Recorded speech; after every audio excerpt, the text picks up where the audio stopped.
Buenas tardes, señor presidente de SISEBA, señor presidente de la Asociación Cultural de Fuentelamora y Asociados, señor alcalde de Arriola, señor diputado provincial, don Saturnino Alcázar. Agradezco enormemente la oportunidad que me brinda mi alcaldesa, la señora doña María Rosa María Araujo Caballero, de representar a mi pueblo, Tamurejo, en estas jornadas que son referente cultural en nuestra querida comarca de la Siberiana. Agradezco también la invitación y el calor recibido de la Asociación Cultural Fuentelamora. Mi nombre es Pablo Cendrero Blasco y quisiera compartir parte de mi trabajo de investigación colaborando con los 17º encuentros de estudios comarcales y en las 5ª jornadas de cibercultura. Hoy me dirijo a todos ustedes para hablarles sobre la localidad de Tamurejo, un pueblo lleno de historia, cultura y de tradiciones que nos conectan con nuestros orígenes. La villa de Tamurejo es una población extremeña que está ubicada al este de la provincia de Badajoz, formando parte de la comarca de la Siberia extremeña. La exposición de esta tarde se apoya en un trabajo de investigación meticuloso que muy pronto saldrá a la luz.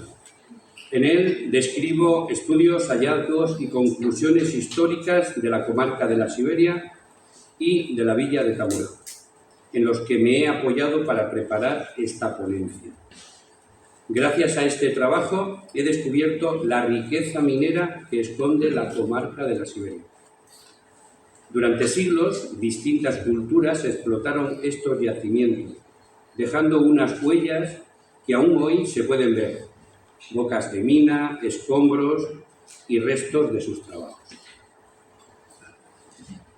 A fecha de hoy no se sabe con exactitud cuántas minas hubo ni cómo era la vida de los antiguos mineros, aunque con los trabajos que se están realizando es posible que podamos conocer pronto esa información.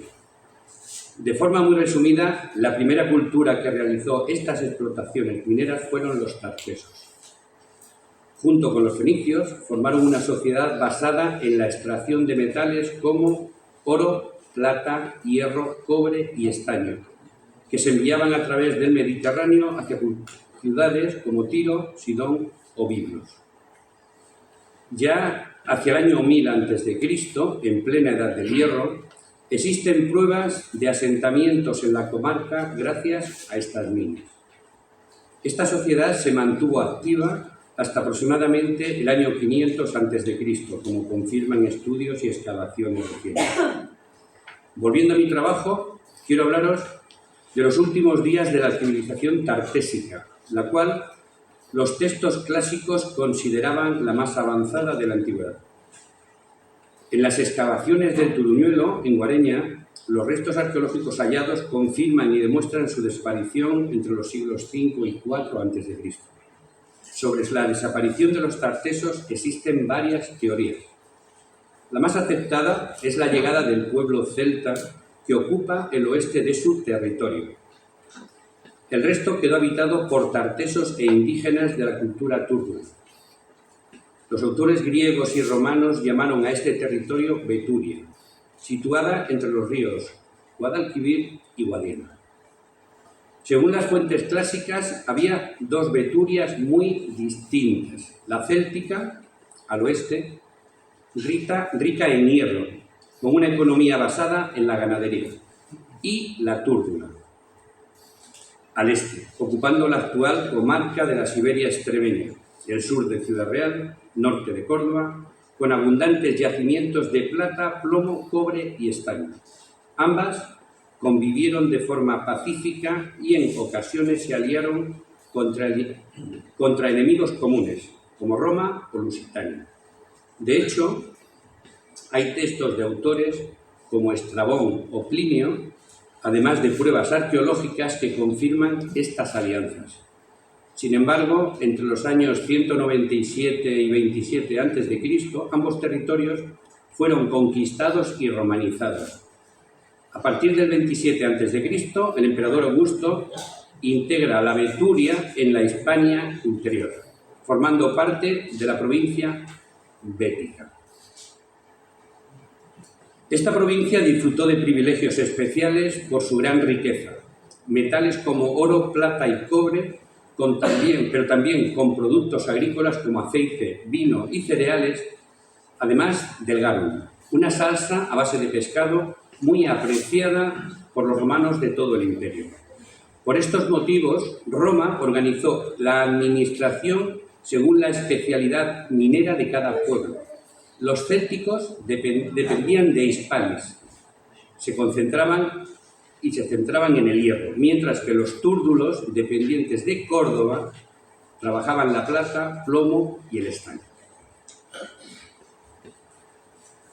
En el 711 se produce la llegada de las tropas musulmanas a la península, lo que dará inicio a un largo periodo de ocupación y dominación islámica. La comarca de la Siberia queda integrada dentro de la provincia de Fas al-Fayuz, que significa llano de las bellotas. Esta demarcación territorial ocupa todo el territorio que había sido la Beturia túrgula.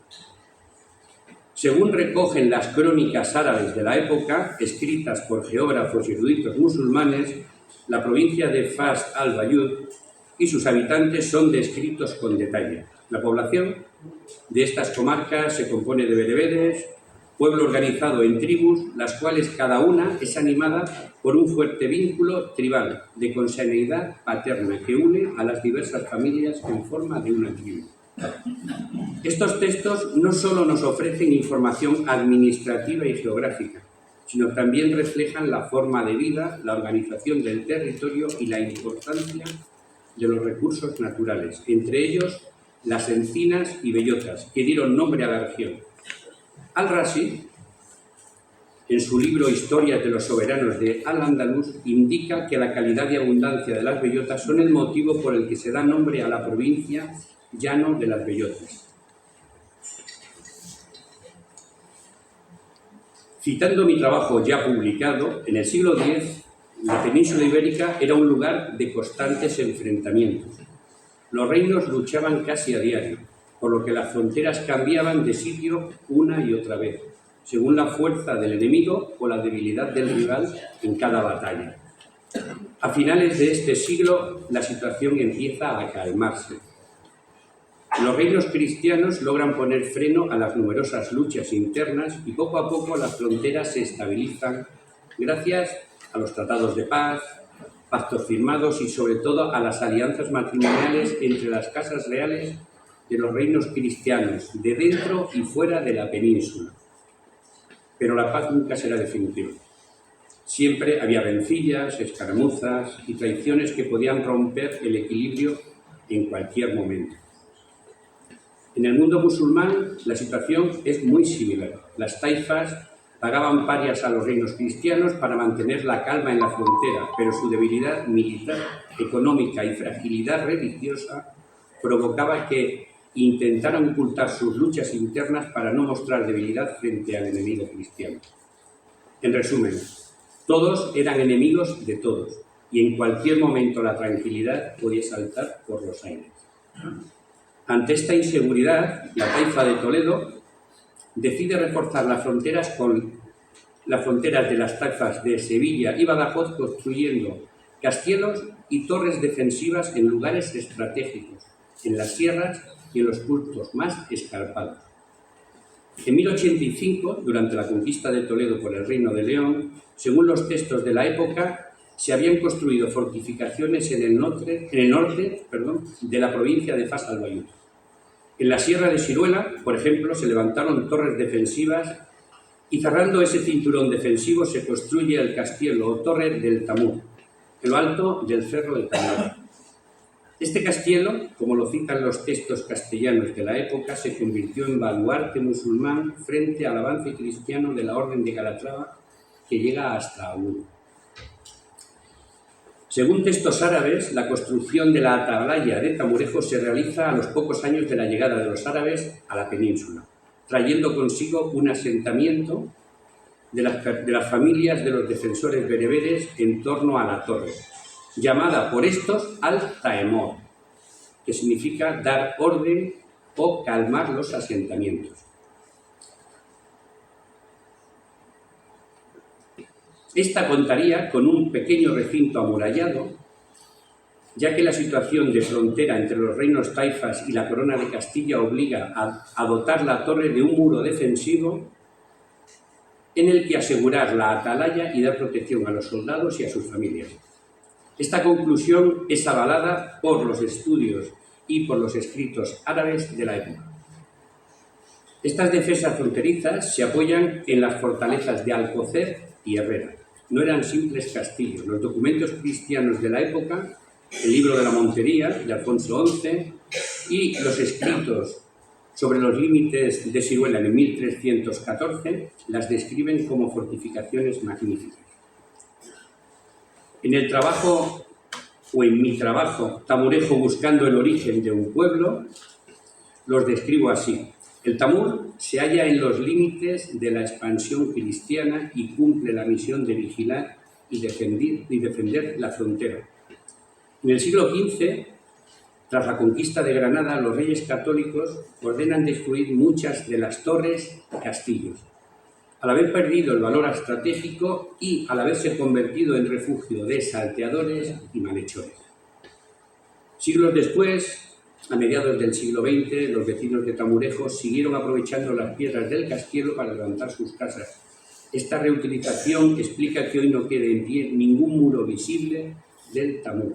Solo los documentos históricos de la época y las crónicas que lo mencionan confirman su existencia y su importancia en la defensa de la frontera. Tras cada conquista del territorio, provoca la construcción o refuerzo de las fronteras y las fortalezas. Así, las defensas modestas se convierten en baluartes defensivos de frontera que daban seguridad al territorio. En el norte de Fas al Bayud, estas defensas protegían el único camino seguro de Sevilla y Córdoba hacia Toledo, que quedaba en territorio musulmán. Custodiaban villas y aldeas y, sobre todo, amparaban a los campesinos que trabajaban los campos en tiempos de guerra. Al ser un territorio tan extenso y al estar las fortalezas distantes unas de otras, en los puntos más altos a lo largo de la línea de frontera, las torres de vigía, como las de Siruela o el Tamur en el Morro de Tamurejo, dan esa seguridad. Añadir que los musulmanes practicaron también la transhumancia, especialmente durante la época de los almorávides y los almohades. Muchos de los soldados habían sido pastores en el norte de África, lo que permitió a los bereberes aportar a la península una amplia experiencia ganadera que influyó incluso en los pueblos cristianos. La ganadería ovina fue la más favorecida por los musulmanes, ya que su religión les permitía consumir carne de cordero, pero no de cerdo. De ahí que el pastoreo de ovejas alcanzara un gran desarrollo. Incluso parte del vocabulario pastoril actual tiene origen árabe. Palabras como zagal, rabadán, provienen de esa herencia. Se cree además que la propia palabra mesta podría tener su raíz en un dialecto del norte de Argelia, con el significado de pastos de invierno. El ganado ovino, especialmente el de la raza merina, era muy codiciado, hasta el punto de convertirse en objeto de las incursiones cristianas en territorio musulmán. Su lana era de calidad superior y muy apreciada. El cronista Said al-Sala, a finales del siglo XII, narra cómo los musulmanes lograron recuperar unas 50.000 ovejas y unos 200 vacunos que los cristianos habían arrebatado y trasladado a tierras de Arabia. Estos movimientos de los animales crean también una gran influencia en la construcción de los castielos y torres en lugares estratégicos, desde donde darles seguridad y protección.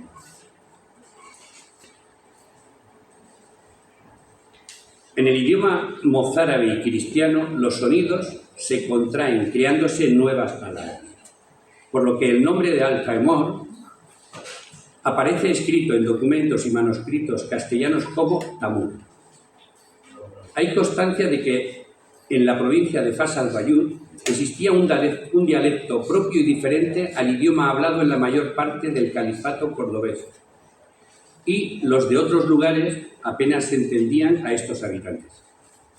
De estas formas dialectales, uniendo las palabras bereber, Tamur y el sufijo castellano ejo, de valor diminutivo, dan como resultado el vocablo tamurejo. La conjunción de ambas palabras, además, coinciden con la documentación que se describe de la torre y su aldea como pequeña y fácil de conquistar. En la publicación Tamurejo, buscando el origen del pueblo, cito: dedico unos párrafos al hallazgo de una rareza filológica antes de proseguir con el recorrido histórico, que aparece en el idioma maratí.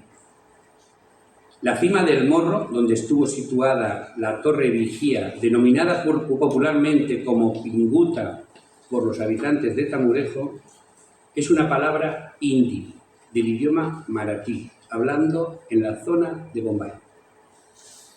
La búsqueda me proporcionó la información sobre los pueblos en el llano de las Bellotas, porque a partir del siglo X aparecen reclutas que llegan de todas las partes del imperio musulmán, entre ellos de la India, los murtacifa o reclutas.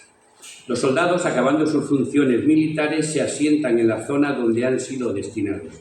Así aparecen palabras como pinguta, que su definición es cumbre o cima avellanada, descripción que coincide con la cima del citado morro tamurejano.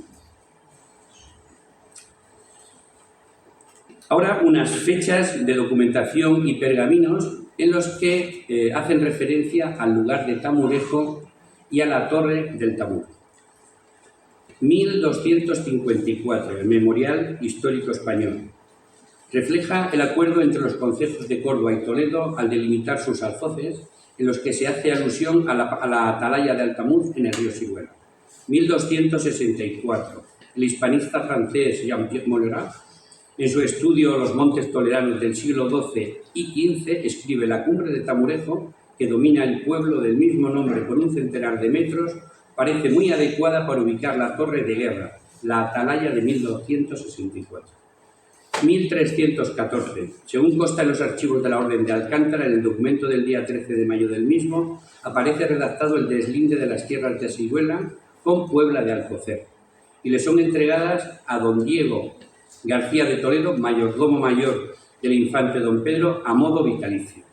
En el documento aparecen torres y castillos que coronan sierras y morros: el castillo de Alserrano, hasta el castillo que dicen Altaemú, aguas vertidas hasta las aguas de Guadalmar.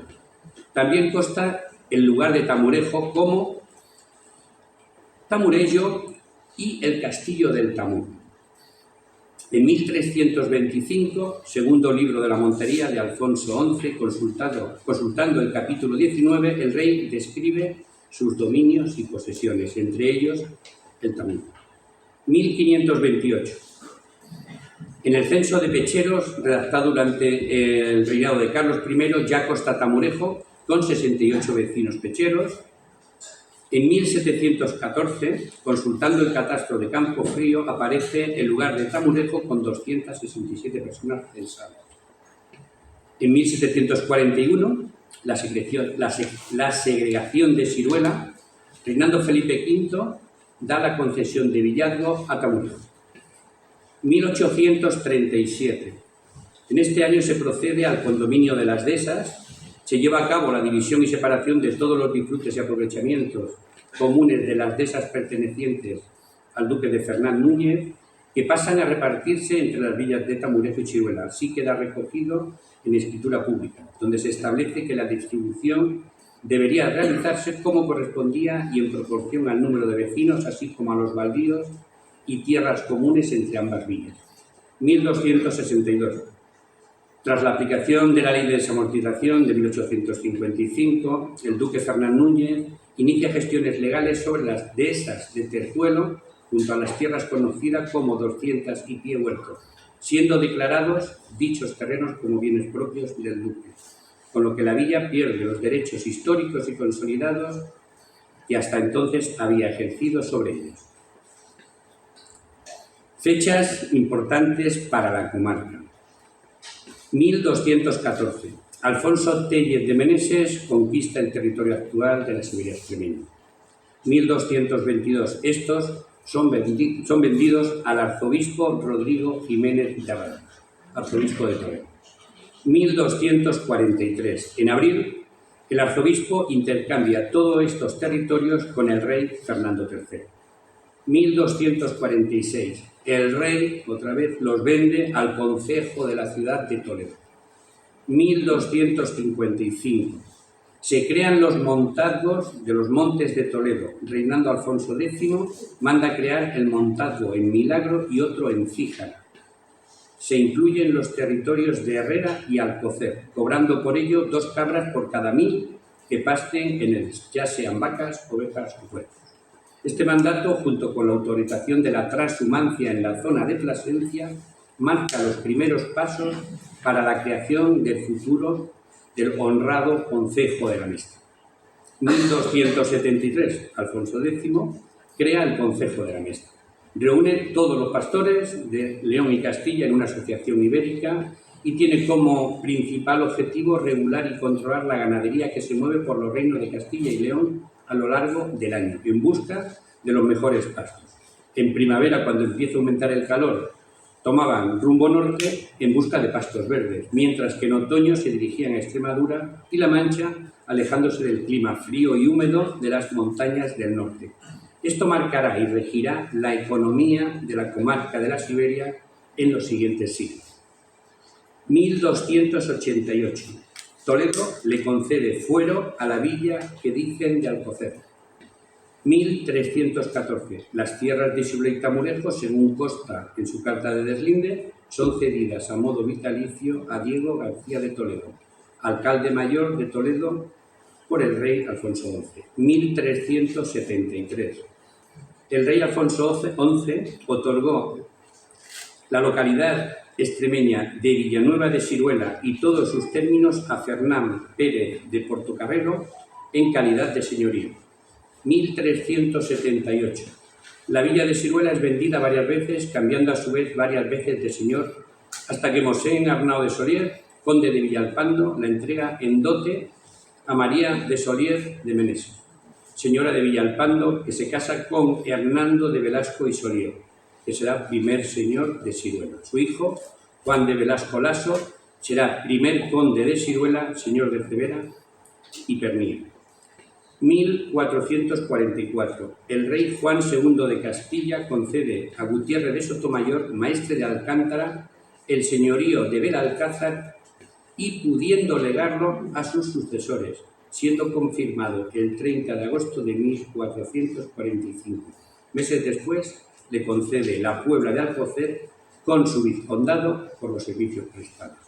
1453. Se instituye un mayorazgo a favor de su hijo, Alfonso de Sotomayor, y comprendía las villas de Puebla de Alcocer, Herrera, Fuenlabrada, Villalta de los Montes, Lechosa, Alía y Valdecaballeros, y demás sitios y lugares, entre los que se encontraba el lugar de Garbayuela. 1470. Enrique IV de Castilla concede el condado de Siruela a Juan de Velasco, señor de Siruela, elevando el título de señor a conde, como recompensa por su participación en la batalla de Olmedo. 1594. El condado se componía de Villanueva de Siruela con 619 vecinos pecheros y la aldea de Tamurejo con 76 vecinos también pecheros. 1741. Tamurejo se segrega de Siruela y el rey Felipe V le otorga la concesión de Villalgo a Tamurejo. A partir de esta fecha, Tamurejo empieza su propio camino, pero eso es otra historia. Las festividades de la villa de Tamurejo están muy arraigadas a la agricultura y la ganadería. Van regidas por el calendario litúrgico unas veces, otras por las estaciones del año. El patrón de Tamurejo, San Pantaleón, su festividad coincide cuando el rey Carlos V dicta el 28 de julio la concesión de villa. Las fiestas patronales son un momento de reencuentro, unión y celebración para todos los tamurejanos, donde se combinan eventos religiosos con actividades lúdicas y culturales. El patrón de la parroquia, Santo Toribio de Líbana, su fiesta se celebra el 16 de abril y esa tarde celebramos la fiesta del Tizne.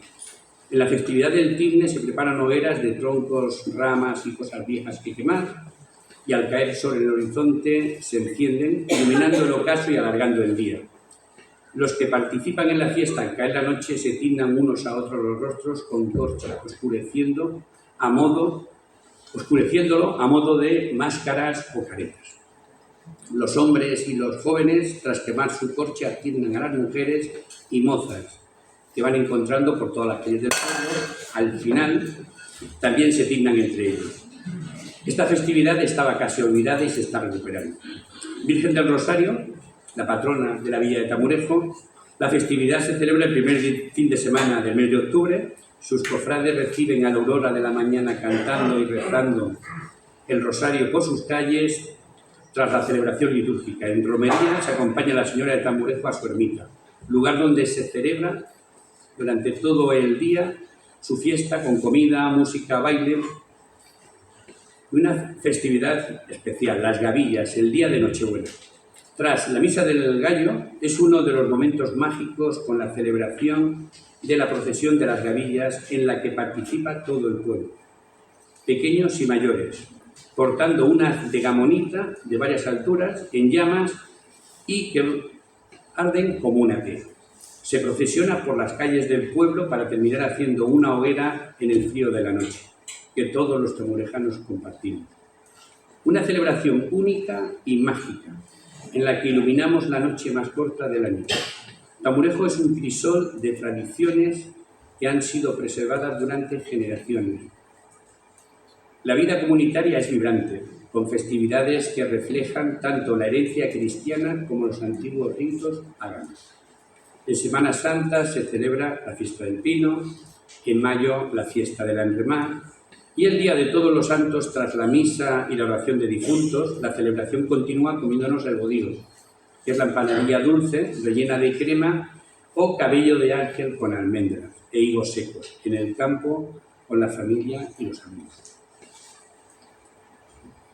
El entorno natural de Tamurejo es otro de sus grandes tesoros, que además forma parte de la reserva de la biosfera.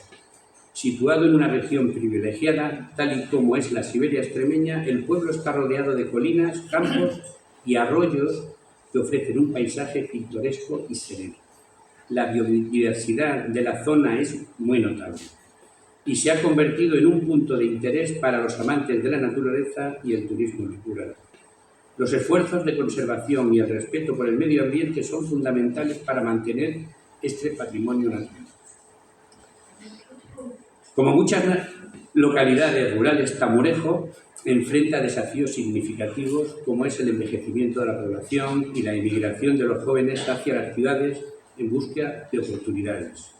Sin embargo, la comunidad de Tamurejo está comprometida en realizar y revitalizar su economía y preservar sus tradiciones explorando nuevas vías de desarrollo sostenible y promoción cultural.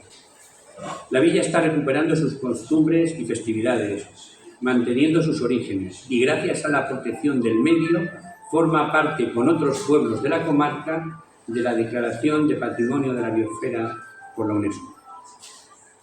La avellanada Pinguta del Morro, donde un día estuvo el Tamur, vuelve a ocupar un lugar privilegiado con la construcción de varios observatorios. El primero, un punto geodésico construido en los años 40 y dos miradores terrestres de la Siberia y el de la Pinguta, desde donde se pueden divisar los 360 grados del territorio de la Siberia. También, sumando nuevas iniciativas como el fomento de turismo rural, junto con la promoción de los productos locales, son clave para asegurar un futuro próspero. En conclusión, Tamurejo no es solo un lugar en el mapa, es un hogar lleno de historia con un futuro prometedor. Muchas gracias.